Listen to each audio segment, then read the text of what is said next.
नमस्कार साथियों, मैं विपिन फिर से आपके अपने YouTube platform let's start by Vipin sir पर स्वागत करते हैं। और खबरों के सिलसिले में एक और रूस यूक्रेन का जो संकट चल रहा है उसमें भारत में या अन्य देशों में जो भुखमरी की कगार पर देश पहुंच रहे हैं उसमें भारत किस पोजीशन पर रह रहा है या अन्य देशों की कितनी समस्याएं हैं उसको जरा समझने की कोशिश करते हैं।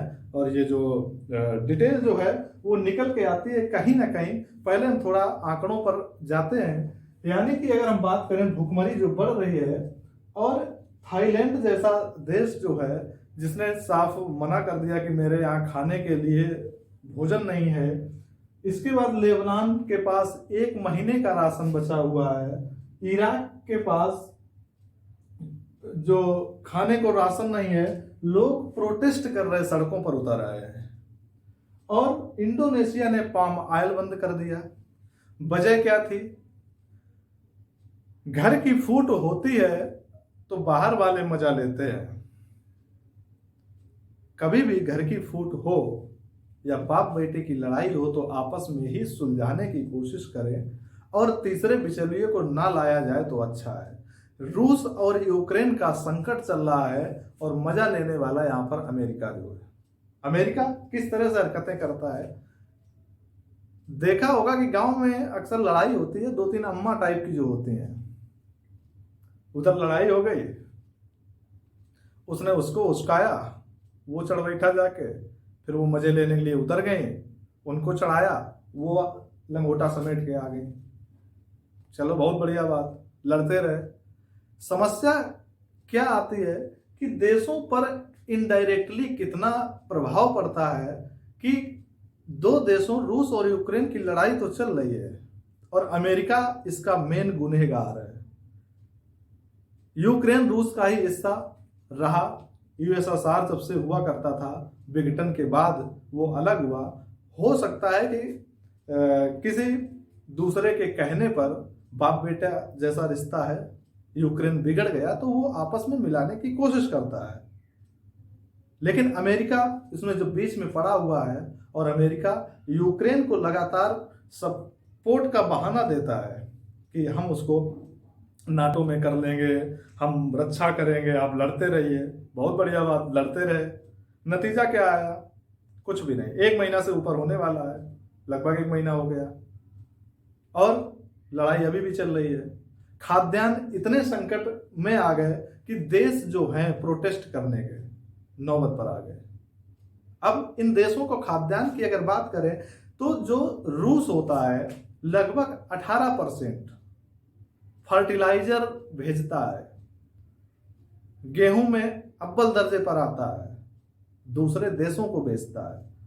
अब वहां तो संकट चल रहा है, कैसे भेजेगा? जिसकी वजह से ये जो लगातार देश हैं प्रभावित हो रहे हैं। यूक्रेन अनाज का कटोरा कहा जाता है, उसके पास भी ऑलरेडी समस्याएं चल रही हैं, कैसे देशों को भेजेगा?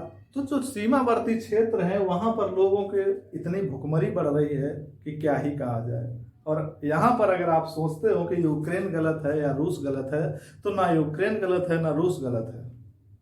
गलत यहां पर अमेरिका कर रहा है, और जिसने यूक्रेन को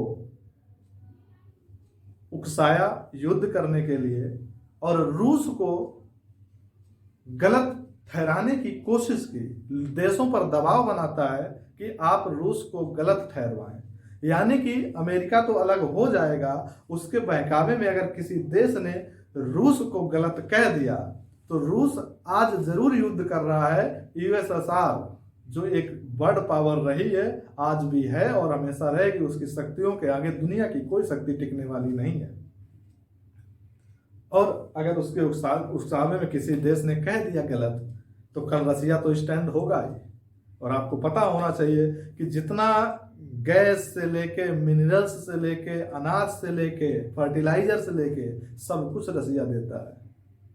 इतना बड़ा क्षेत्र है, मिनरल्स का प्रचुर भंडार है वहां पर। और जरा सा उदाहरण देख लिया कि थोड़ा सा युद्ध हुआ तो हाथ पैर ढीले हो गए देशों के। अमेरिका बीच में घुस जाता है, देशों को उकसा देता है। उसी के साथ अगर भारत देश की बात करें तो भारत देश में फिलहाल ऐसी समस्या आने वाली नहीं है, लेकिन हाँ ये जरूर होगा, इन देशों में भुखमरी है तो भारत से चीजें इंपोर्ट की जाएंगी तो भारत में चीजों की महंगाई बढ़ सकती है। गेहूं उत्पादन जो है भारत में जो होगा वो एक्सपोर्ट किया जाएगा तो गेहूं की कीमतें बढ़ेंगी। देशों की मदद तो करनी ही पड़ेगी। भारत वैसे भी उदार प्रवृत्ति वाला रहा है हमेशा। अफगानिस्तान में लाख बुराइयां चलते जाने की 25 मिलियन टन लगभग गेहूं भेजा, इसके साथ और भी चीजें भारत भेजेगा।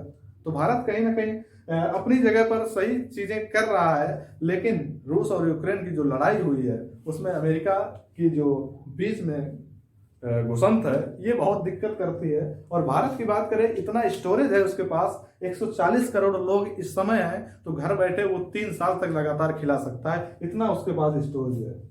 यूएसए ने यूएसएसआर पर यानी सॉरी रसिया पर इतना जो प्रतिबंध लगाया है, प्रतिबंधों से जितने देशों में प्रतिबंध लगाया वो चीजों को जब एक्सपोर्ट नहीं करेगा तो वो देशों में भुखमरी आएगी। अब लगाया प्रतिबंध अमेरिका ने, भुगत देश रहे हैं, तो देश क्यों चुपचाप बैठे, क्यों रसिया से समझौता नहीं करते हैं। लेकिन यहाँ पर भारत का जो पक्ष रहा बहुत ही काबिल तारीफ रहा है, बिल्कुल निडर होकर अपना स्टैंड मजबूत रखा और रसिया के साथ व्यापार भी चल रहा है। इतना अमेरिका का दबाव होने के बावजूद भी व्यापार से लेके और हथियार से लेके सारा कुछ एक्सपोर्ट इंपोर्ट हो रहा है और सारी चीजें अच्छी तरीके से होंगी। उम्मीद करते हैं भुखमरी जो फैली हुई है बहुत जल्दी युद्ध समाप्त हो और इन सब चीजों से देश जो है निकल के आगे आए।